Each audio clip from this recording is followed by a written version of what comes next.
happened to me right in front of my face, and I just can't describe it. CeCe Peniston, do your homework if you don't know that song. Y'all, first of all, hey y'all, it's your girl Jane B, C Jane Reacts. If this is your first time here, welcome, welcome. And if you're returning, hey, how you doing? Listen, y'all, since my last video, I was at like 740 subscribers, and my last video took me over 1,000, and that was my goal, to reach 1,000. Now I have to set a new goal, but I want to say thank you for everybody who tunes in to my last video. Y'all are amazing. I'm just so blown away because normally, you know, my videos is getting, 100 views, 50 views, 60 views, and I guess this video just really catapulted, and it was a good topic. So many comments. Everyone was very respectful. I just ask anybody, give your opinion. I love to hear it, but keep it respectful in the comments so you can stick around. Because you know I block you. Anyway, I'm so excited and I just can't hide it. Anyway, so today's video, we're going back to Antonio Speaks, because I do like that young man. And this video is all about the world versus Black Americans. You know what's so crazy about that to me? I always thought that Black Americans exported culture around the world. So why are we so hated? So let's just jump in and see what Antonio got to say about the subject. Now listen, in the meantime, in between time, make sure you hit the subscribe button, hit the notification bell, hit the like, hit the thumbs up, and leave a comment, because I'll be reading the comments. I can't respond to every comment, but I'll be seeing them. Y'all are making some good points, some interesting points, but keep doing that because I love the community we're building over here on CJ Reacts. Okay? Ah! All right, y'all, so let's go. Black Americans versus the world. That's what it seemed like. So recently, New York City elected its new mayor, Zohran Mamdani. Now, he seems like a cool dude. He kind of reminds me of Barack. That's my city, y'all, just in case, if you couldn't tell by the accent.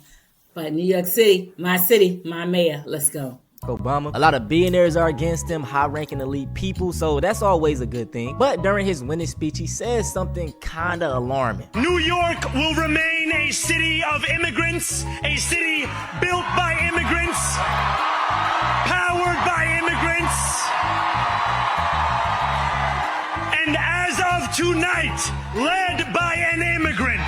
Now, although he was just referring to New York, my point is going to still stand. Yeah. Black Americans are never given the proper credit. We all know who really took a hand in building this country. Now, I will say maybe he didn't mean this with malice intent, or it maybe slipped his mind. This is why I feel the way I do about politics. I don't think either side have the best interest of Black people. Now, today we're going to let me just jump in real quick. So I think the point that Mamdani was making is because the immigrants have been so attacked in terms of this current administration, with ICE raids and all the other things. I think this is not just me, projecting that. He was just making the point, like, you're trying to get rid of immigrants. You got ICE out here running people out. But meanwhile, this is what the city was built on. Now, because I do believe that Mamdani got more sense than that. Now, I'm going to give that young man some credit. I do not think he is walking around. I'm going to listen to the rest of what he got to say, but I really don't think he is walking around here talking about, no, the Black Americans don't count. I can't even imagine that. And I'm sure, as of that speech, that acceptance speech, somebody checked him on it. I'm sure. So maybe at another day, he'll come back and be like, oh, my bad. Y'all charge it to my head, not my heart. It's going to be one of those things. But let's keep going. Although he was just referring to New York, my point is going to still stand. Black Americans are never given the proper credit. We all know who really took a hand in building this country. Now, I will say maybe he didn't mean this with malice intent, or it maybe slipped his mind. This is why I feel the way I do about politics. I don't think either side have the best interest of Black people. Now, today we're going to talk about how Black people, but Black Americans in specific, seem to be the most hated worldwide. Now, for one, this is not a diaspora war video. I am a proud African American. Emphasis on the African, okay? I will say this though, I do understand a lot of the arguments. Many African Americans want to just stand alone. The same way that Jamaicans do or Haitians, we just want to be Black Americans. Now, the Black American experience is very unique. The rights that our people have fought for and are continuing to fight for literally benefit everyone. Let's take DEI for example. The biggest beneficiary to that is white women. Crazy, right? And to bring back up immigrants, the reason that most of them are able to get into America is because of Black Americans. So it's just a huge slap in the face that most of these communities are anti-Black. You know, Black Americans are the only group that fights back against white supremacy. No other group fights back against white supremacy. Every other group tries to like thread the line and like not say too much. You go through Vivek Ramaswamy's comic section and it's just white people telling him to go back to India, that they don't want him here, calling him a G. You go through FBI Director Cashap's comment section on Twitter, and it's them doing the same thing, telling him to go back to India. He shouldn't be here. He shouldn't have the job.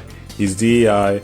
You know, we're the only, even like the Indians don't fight back, the Hispanics don't fight back, the Asians don't fight back. Y'all can tell me if it's just me, but I just been feeling like this entire year I've been finding out that literally everybody hates Black Americans, even Black people all around the world. And no shade, that's probably why our ancestors said all skin folk ain't kinfolk.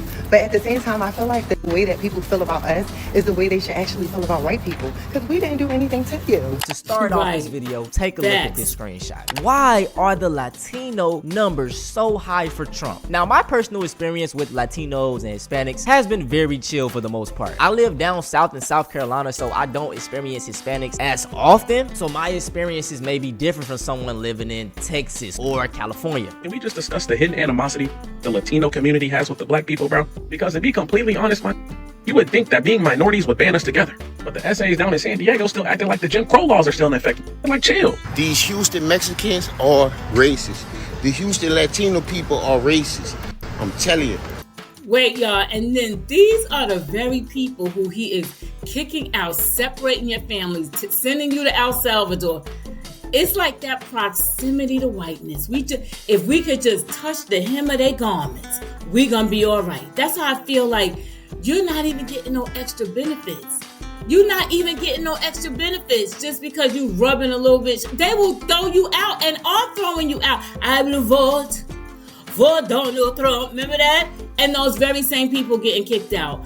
I don't understand, and I guess because I am African American, that the levels of brainwashing when you're not from this country. Like, I don't understand, because see, here in America, we know the goings on. So that's why we have our issues directly with whites and, you know, things like that. So you may find some Black Americans who try to rub shoulders, but for the most part, we know what's up. But it seems like when you come from somewhere else, it's just that proximity. I guess it's because everything you've heard. You probably heard that Black Americans are a mess. They're not this, they're not that. But if you just rub shoulders with the whites, you'll be all right. That was a bar. Anyway, like, that's what I really feel, because I don't get it. You're not treated any better. Like, what's going on? Oh, God. Anyway, let's go. These Houston Mexicans are racist. The Houston Latino people are racist. I'm telling you. Listen, I have been dealing with them for over 12, 13 years. You feel what I'm saying? These folks are racist, bro. Let me tell you, here in Texas, the amount of racism I've ever even come close to experiencing from Mexicans. When I was a dancer, when I was a stripper, the way that the clubs were so racist. There was a time I went to a club out in Texas, and the club told me that, oh, they don't hire girls like me. This is a club full of a bunch of, I would say, illegals. And they said, oh, they don't take girls like us. We should go down to the club down the street, the black club. Karma is beautiful. Karma is beautiful. And you know what's funny? I went by that club a couple days ago. Empty. It's empty. Even though the racism applied to me, I still voted against all this shit. I voted against it. And guess what they did? Voted to hurt me. Coming from a Hispanic, you know, Puerto Rican and Dominican or whatever, right? Hispanic people, they racist as fuck, bro. In my family, I'm the only one that got this texture hair. Like, I remember as a kid, like, I love my uncle, but he crazy. But I remember my uncle as a kid telling me, oh, like, you got that peasy hair and shit like that. Because everybody in my family got that slick shit, that you know what I'm saying? So I'm always thinking, I'm like, all right, my hair peasy, my hair bad. And that's until I met my wife. And she taught me about, hair textures. Now I'll be going down memory lane and shit. I'm like, damn. My family really used to be racist as shit. This isn't surprising to me. The whole entire world is anti-black. And this is because of colorism. Mexico was colonized by white Spaniards. And the closer you were to whiteness, the better. So, I mean, I get it. A lot of people don't understand when I say that Mexicans are culturally racist. Part of our culture is to frown upon dark-skinned people. It's been passed down to us by the Spaniards, by our colonizers, by the people that conquered us, taught us that dark skin is inferior, light skin is superior. Now, the next minority I want to discuss is the Asian American community. I already did a video on my second channel talking about the pick-me Asian epidemic because a lot of them, they love that white validation of white gaze. But we do got to talk about the very much anti-blackness within the Asian community. Why don't you like us black people? Non-American Asians always gave me the cold shoulder. American Asians were cool and I often hang out with them. Are they just not used to us? Partially. Sad to say, but I know that there's anti-blackness very much so in a lot of Asian American communities. Hold on, y'all, real quick. So when I was in Thailand. I took a vacation in Thailand one time. And so I took like an excursion. And so I was in Phuket. We took an excursion to this like beach and, they had the beach, the food, all the things, right? And I was the only like black Negro American that was there. There was a couple of other dark people, but they were Indian, like they were darker than me. But anyway, while I was on the beach, can I just tell you the way the people were walking by me, holding their cameras, trying to take pictures of me. And it was just me on the beach. I don't know what it is, especially because they were Chinese. I don't know what it is about the Chinese in particular, but something about when you are black, I don't know what they see or what, because I'm like, I know they've seen black people on TV at some point. Like, I don't know what it is. I was like, they think I'm Beyonce. That's what it is. They think I'm Beyonce. They were taking pictures and holding on. And I was like, well, let me take a picture of you too. Because they were just wanting to take pictures of me. I said, no, we're going to do this together. It's going to be an all of us thing. It's so interesting that they're so anti-race, anti-black. But I tell you, go to any Asian, well, not any Asian country. I don't know about any Asian country, but I know when I was confronted with the Chinese, they want to be all up on you. They want to touch you. They want to rub you. It's kind of crazy. So I need for them to explain the anti-blackness. Now in Thailand was a place I felt like, oh, this is what white privilege feels like. Because in Thailand, I was a rock star. Because something about you just being brown in Thailand, they loving you up. And I felt very loved, very seen, very appreciated. So yeah. So Thailand, I definitely mess with. China, I don't know, because I don't want to be the zoo animal you taking pictures. Okay, let's go. And obviously, unfortunately, anti-blackness is global.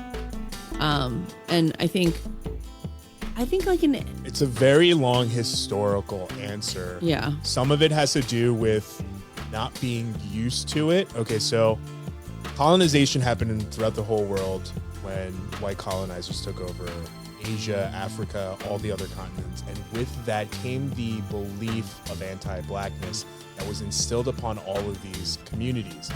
Now, once those colonizations ended, you were left with this homogenized community where they don't know anyone who don't look like they're all white, all Asian, all South Asian, whatever it may be. And then all of a sudden you fast forward to having technology and Western media, because again, controlled by whiteness, is pushing out this message of that black communities are gangsters, do this, they do that. And then that media gets pushed out into the world in the form of movies and TV shows.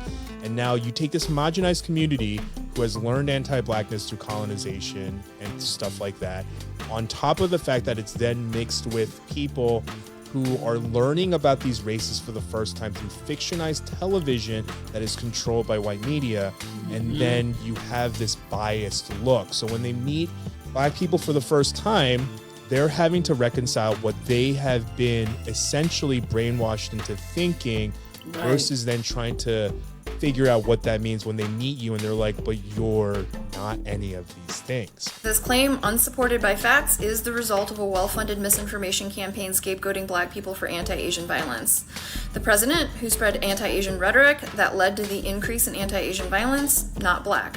Robert Aaron Long, not Black. The guy in New York City who attacked 7 Asian American women in one afternoon, not Black. We are done listening to oppressors tell lies about the people whom they oppress.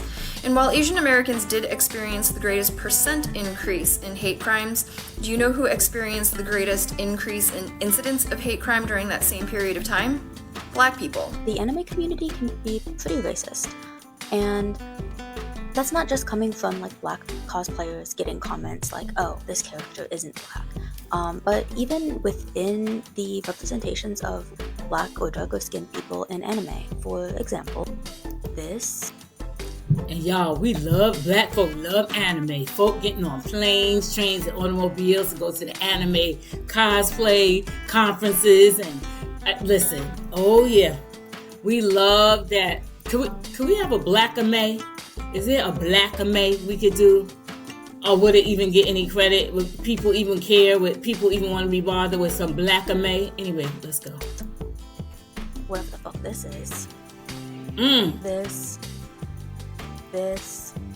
The list goes on. Now, there was recently an incident that happened on TikTok where an Asian woman, actually she was mixed with white, so she was a mixed Asian woman, and she was discussing how whenever she goes to, an Asian grocery store, she side-eyes the white people. I really am a nice person, but I can't stop myself from giving snark to the white people at Asian grocery stores. I'm sorry, I'm not sorry, I can't stop doing it. Like, I just side eye every time I see you there. What are you doing here? As a young Black man, I understood her. It's the same sentiment that I say all the time. It's ghetto or it's cool until a white person does it. With us, our rap music is always demonized. The way we dress is demonized. But then when they do it, it's trendy, it's cool. This is the same way a lot of Asians feel. Throughout history, they always made fun of them, saying, oh, they're eating cats and dogs, they're doing this and that. Now you want to go shop at their stores and eat like them? Okay, I understand your pain. But like expected, y'all, some of the biggest Asian creators on TikTok came out and defended they white people. I just saw this hideous video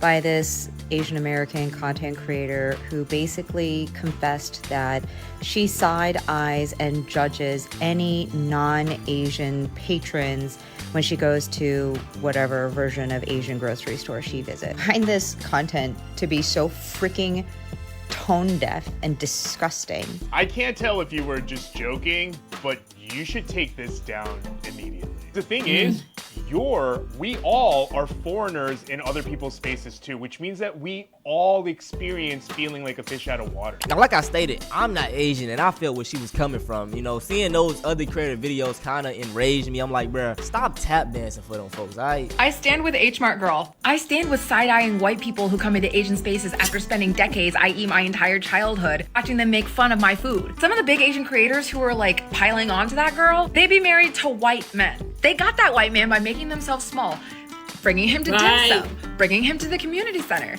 bringing him to Chinese school. I kind of roll my eyes even more at these creators because one of them has a white.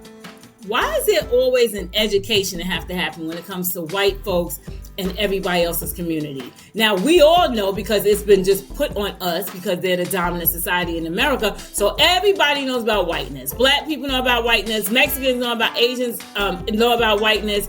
Everybody knows about whiteness, but white people don't know nothing about nobody else. So they always need to be taught. So it's like, well, if I got a white boyfriend, I got to catch him up on the culture. If I have some white girlfriends and when they come around, I have to explain what everything means. That's exhausting. It's exhausting. This is my thing. If you are a white person and you want to be culturally aware, do your due diligence. Find out little things on your own. Just find out something so it's not such a burden. But I guess it's like, if all you know is being the dominant, if all you know is having the, upper hand, all eyes on you, then I guess you don't even think to want to learn something about someone else's culture, because it's exhausting. It really, really, really is. Husband, the other one mostly dates white people, and the third one's unknown. So already, right off the bat, I'm like, okay, I don't know if you can speak on this issue because you are already a little bit biased, and I'm sure you want your husband's name. 5 minutes of being stared at in a grocery store, it will never be oppressive to white people. I think that's the nuance that all these creators are missing. I don't know why they're acting in arms like this is the most oppressive thing that we as people of color could possibly do to white people in a grocery store. And to say that we have to be super accepting. I'm not saying that white people can't shop at H Mart. I'm just saying we don't need to celebrate that they are willing to shop at H Mart. We don't need to celebrate that they're open-minded and want to try a new culture. They can just do that and exist, and we don't need to give them validation because that is the lowest bar for white pandering we've ever seen. Once all these minorities realize, bro, that no matter how much you ride, no matter how much you tap dance, no matter how much you bootleg, they'll never see you in the same light as them. Let's take example for our next community we're going to discuss, the Indian community or Southeast Asians. Now, Indians living in America, dog, statistically, they are great. They make the most money, have the lowest crime rate, yet still in 2025, they face a lot of racism. Indian racism has actually gone too far. And what if I told you it was coming from little kids in elementary schools? If you guys didn't know, I worked as a part-time coding teacher where I would go to different schools, host after-school programs, and teach kids how to code. Pretty sure the students assumed I was white or Mexican because they would always talk to me in Spanish and I would not understand it. I ended up telling them that I was Indian and I was actually born in India. Their first reaction was being surprised and they said, no way. Their second reaction was going on their laptop, searching of the Indian street food and showing it to me and asking me, is this the food in your country? Mister, did you eat this when you were in India? Their third reaction was going on the internet and playing that fucking, you know the song I'm talking about, right? And for the rest of the class, I lost their focus. I couldn't get them back together because they were just messing around. Even after calling the coordinator, they kept messing around and, you know, doing the same shit over and over. I got hate crimed and physically assaulted last night for being Indian, and I want to talk about it. I went to dinner with my friends last night. At the table sitting next to us were two couples that were absolutely wasted. When their food was delivered to them by the waiter, one of the girls knocked the food out of the waiter's hands, and words were being thrown around, which was crazy because there was not a single black person in sight. She then starts yelling at me, saying racist things about me being Indian, calling me the N-word. She walks up to me, punches me in the head. What? Twice, wait. Takes me by the hair. No. Wait. Hold up. My scalp. Punching you? Wait, is she talking about the waitress or the girl that was next to them? It doesn't even matter. Punching you? Stomp down. Could somebody say stomp out where you stand? Right. That is crazy. I feel like dominant society, right? It's like you just have to have someone to punch down on. It's like America, let's just use America since we're here, right, for the most part. It's just a narcissistic country. So you just, your job is to make you feel good a little bit. You know how a narcissist does. They make you feel good. They love bomb you. And then once they think you're all in, i.e. the Spanish, i.e. the Indians, i.e. the Asians, then they have a way of knocking you down just so you can remember you ain't us. They think they Kendrick Lamar not like us. No. You not like us. That's what they're telling you. And it's always once you think you are so down, that's always the trick. If you go in to these situations just knowing deep down on the inside, especially being raised here in America, if you were raised in America, that the white supremacy or feeling elevated is real. So not that you can't be cool, not that you can't be friendly, but if you keep that in the back of your mind, then you're not going to be led astray, falling apart once they really show their true colors. That though, she would have got to beat down. Beat down right there in the restaurant. Let's continue. Let's take it back a little bit. She walks up to me, punches me in the head twice, and then takes me by the hair, starts pulling my hair out of my scalp, holding me down. Every example of any person that looks like me fighting back flooded my brain, and I was genuinely too afraid. Yo, recording me? No, I'm on live stream. Don't record me, buddy.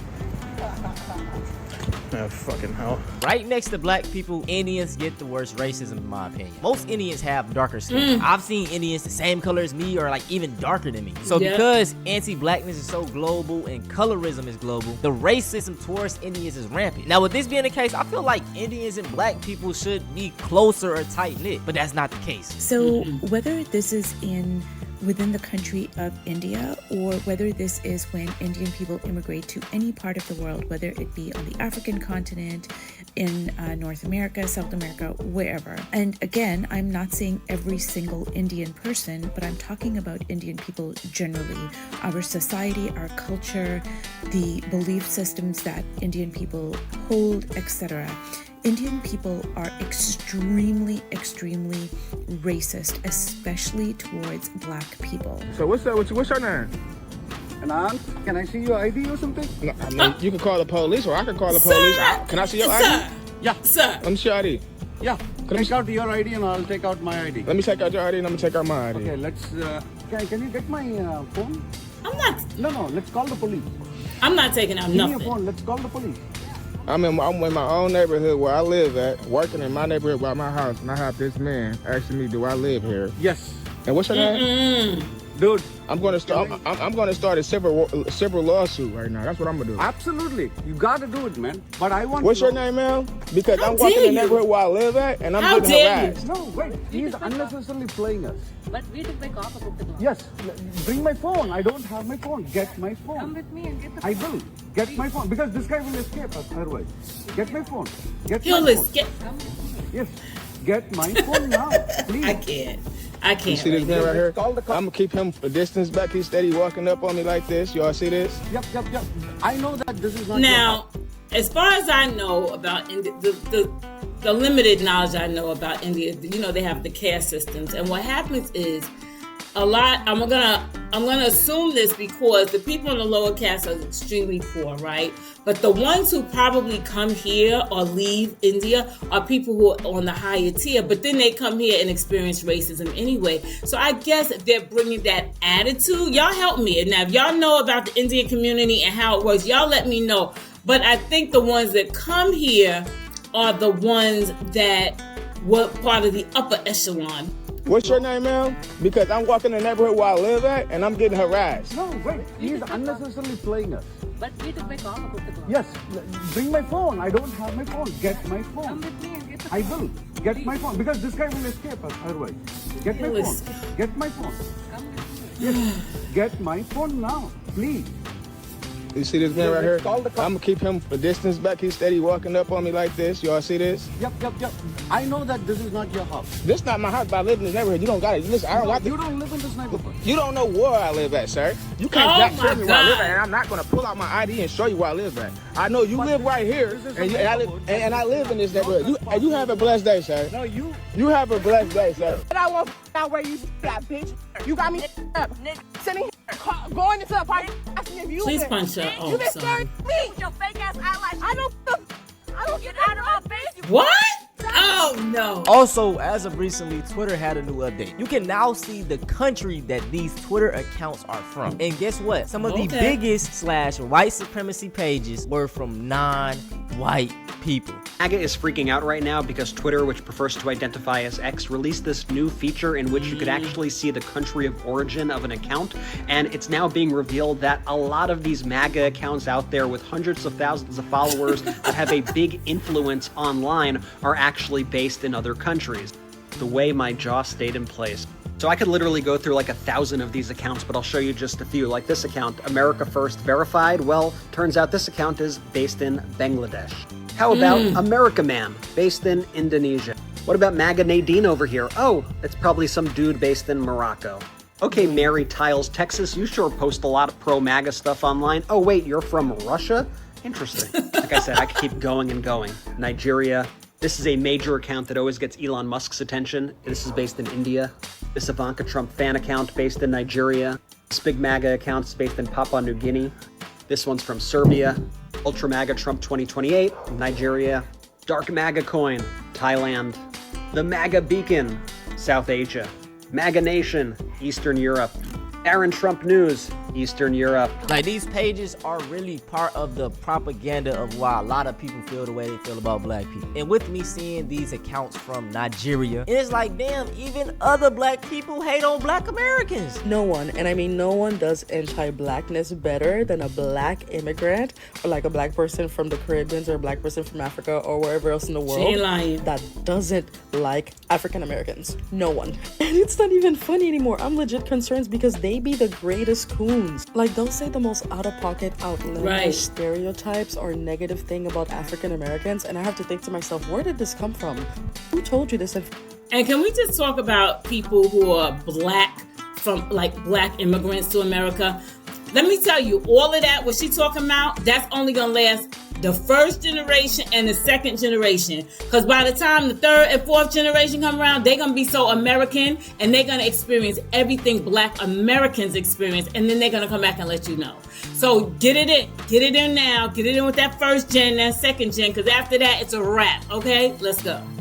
Information. How do you know this? And it's even crazy because sometimes you'll find people that haven't even been to America, has never encountered an African American in their lives saying these things. And it's crazy because the way they talk about African Americans, you think African Americans are the furthest demographic from them, right? Put a black immigrant that can't stand African Americans on the phone and you'll be talking to a nationalist. Oh, they're lazy, oh, they're thieves, this is what they do, they're criminals. This is what white people say about you. I feel like it's the media's fault. The way they portray Africa, you know what I'm saying, in TP and huts, that's how we see Africans. And then the way they see black Americans is violence, gangs. So it's already a disconnect. African immigrants do not view racism the same way as black Americans because we are looking at it from two completely different perspectives. Africans grew up in majority black nations with black culture, black leadership, and black everything being the norm on a day-to-day basis. It's not the core part of their identity because everyone is majority black when they look around. Black is the default. So off rip, they are not looking at things through a racial lens. But black people in America look at everything through a racial lens because we are the minority in a country that was built off of our oppression. And the entire system was designed not only to exclude us, but to capitalize off of that exclusion. So systemic oppression is the struggle that black Americans are dealing with on the home front. Struggles that people are dealing with in Africa are due to a failing or underdeveloped system. Poverty, corruption, lack of opportunity, economic instability, which is really the legacy of colonialism and neocolonialism. So you know, if you are hungry and you have no food to eat, and someone over here has a loaf of bread, it could be stale bread, it could be moldy bread, but all you know is bread when you are starving. All you want to know is why won't they eat that bread? Why are they complaining about that bread being stale? I want that bread. Meanwhile, that bread can cause all kind of problems if you eat it. But if you're hungry, that's all you see. And I feel it's the same way when people come from these other countries where the systems are super corrupt, and also, you know, there's just a lack of opportunities, plus all the media, plus all the things you've been told. So you think the people there are just, they're lazy, they're not doing anything. Meanwhile, you haven't even done an inch of work. I guess when you're hungry, starving, and with a corrupt system, you're not doing no research to know that what you've been told was a lie, that what you've been told is not true. To what you've been told, you're just a part of the system keeping black people apart, unfortunately. And that's what happens. It's just amazing that I have met black people from Caribbean and from Africa that actually did the research. And once they realized what it was, they're like, I don't have nothing to say no more. I have to get my families together. I've heard people say that they had to get their families together because I guess you need somebody to punch down on. Because low key, you do be a little embarrassed to be from your islands. Don't get it twisted, in Africa, because I know the stories, okay? I know there are some people from Africa, young people, they don't even want to speak their mother language when they come to America, okay? So this is the thing. So it's so unfortunate that, you know, the brainwashing is so steep that you don't even think to do your own research to figure out why are these people like this? Why are they complaining? But that's all right. I told you, give it a few generations, they're going to be the same way as us. their minds, they see America as having a functioning system. They see America as full of opportunity compared to back in Africa. So they come here and they focus on individual advancement, where Black Americans see the system as being historically and currently rigged against us. We are not immigrants. We are people from whom system was explicitly built to oppose. That's it for this video, man. If you are a minority, drop your thoughts down below in the comment section. And if you ever experience any racist friends, bro, put them folks in check, all right? But no more talking. I love y'all. If you want to... All right, Antonio, thank you for another banger. Y'all, listen, at the end of the day, thank goodness I'm in a position in my life where I'm around people that look like me for the most part. Of course, I deal with other people, but for the most part, my core group are people who look like me from similar backgrounds as me. So I don't really have to deal with so much of that, especially people who work in corporate America or have to deal with these other groups on a regular basis. I just say like this, keep it, especially if you're Black and Black American, keep in the back of your mind, all skin folk and kinfolk, remember that. And then always keep in the back of your mind, these people may just be a little racist. I'm not saying be paranoid. I'm not saying be scared. I'm not saying don't talk to people, don't have conversations with people, but always keep it in the back of your head so that you're not so surprised. Oh my God, I thought they were so nice. Oh my God, oh God. Just know, leave it right here. You don't have to lead with it, but leave it right there. But anyway, y'all, that was another great video. Thank you again, Antonio Speaks. And this is your girl, Jane B. Don't forget to subscribe, like, comment, share, and all those good things, okay? So until the next time, I talk to you soon. Peace.